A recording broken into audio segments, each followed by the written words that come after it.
I found the story through someone else, the work of someone else, which was a wonderful Spanish filmmaker, and a guy called Alvaro, and he also runs a travel company.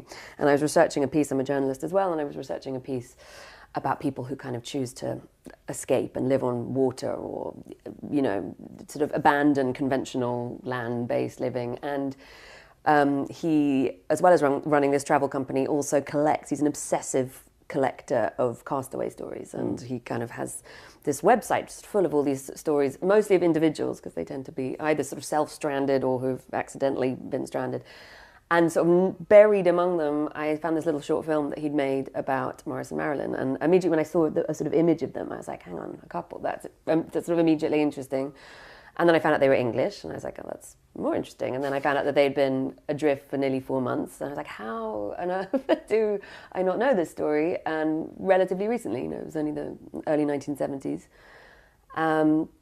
And so I watched this film, and the film contained an interview with Maurice as an old man, and that just kind of got me immediately, because it's a very moving interview, but there's something about the way he talks about the experience that he had adrift in the middle of the Pacific Ocean with his wife that is just incredibly sort of humanly captivating, and something particularly about the fact that he's reflecting on it sort of 40 years after how many years after the event.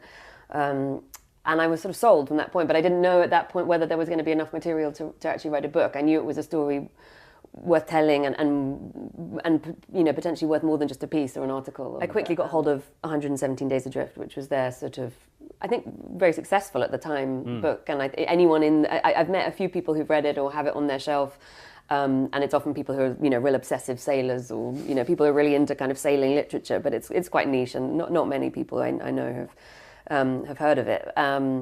So I sort of read that quite quickly, but it's very short, it's very factual, it's a very vivid about the sort of experience in its own particular way, but it's sort of limited to the experience, and I knew I wanted sort of more than that.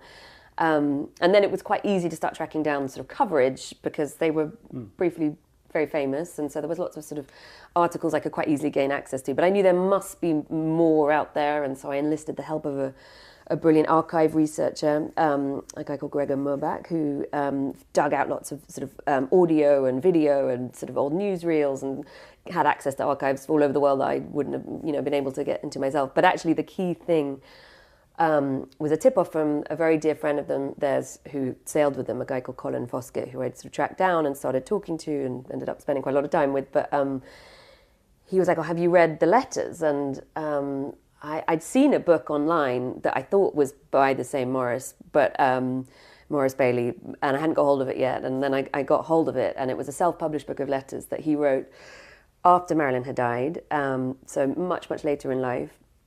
And in a way, it's sort of covering exactly the same territory he'd already covered. It's a series of very detailed, quite laborious letters in his sort of inimitable style, which, you know, cover all the sort of adventures they had at sea. And it was sort of amazing having another telling of it, and it had more detail because he was sort of looking back on it all rather than rushing a book out just after the event.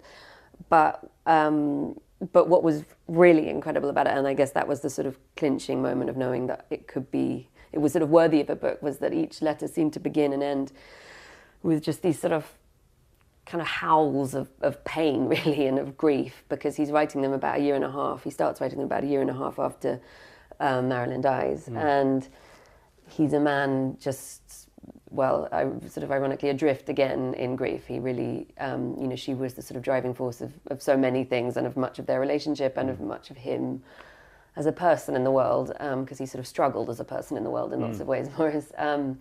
And so he just expresses that at length and in lots of different ways, and very honestly and very intimately, because he's essentially just writing them as a letter to one other person, although he ends up putting them in a book. And I, you know, found the book on secondhand Amazon or something. You know, it's sort of out there. I think there were about 200 copies out there or something. But that was the sort of the moment I knew it could be something more than just a piece.